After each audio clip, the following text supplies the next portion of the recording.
नमस्कार शेतकरी मित्रांनो. तर आता आपण पेरूच्या प्लॉटवर आहोत आणि एक 3 एकरचा पेरूचा प्लॉट जो आहे हा इथं आहे. तर माझ्या तुम्ही मागं बघू शकता तुम्ही. तर 3 टप्पे केलेले 3000 झाड आहेत टोटल.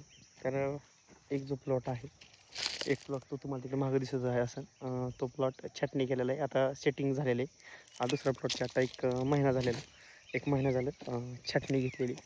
आणि आता जो प्लॉट आहे मोठा तो छाटणी करायचा अजून राहिलेला आहे. म्हणजे नियोजन करत असताना तुम्हाला सांगतो एकदम प्रॉपर नियोजन केलं आहे. प्रत्येक बागेमध्ये महिना 2 महिना, महिना 2 महिना याचं असं 2 प्लॉटच्या ह्याच्यामधलं अंतर ठेवलं आहे.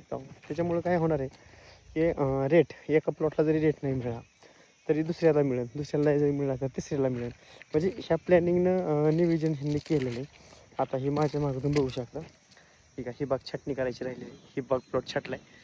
आणि त्याच्या पलीकडे तुम्हाला जो तो प्लॉट दिसतोय तो आता सेटिंगमध्ये प्लॉट आहे. फॉर्मिंग बसवा येईल एक 15-20 दिवसानं.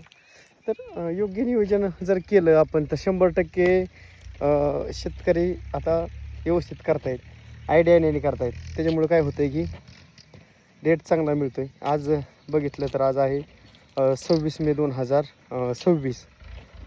तर ह्या आजचा रेट जर बघायला गेलं तर एक 45 पासून ते एक 55पर्यंत रेट आहे ताईवानचे.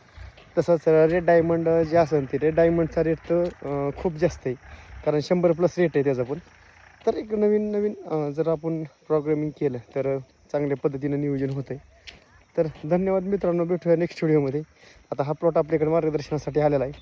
आपण पूर्णपणे मार्गदर्शन ह्या प्लॉटसाठी आपण करतो आहे. धन्यवाद.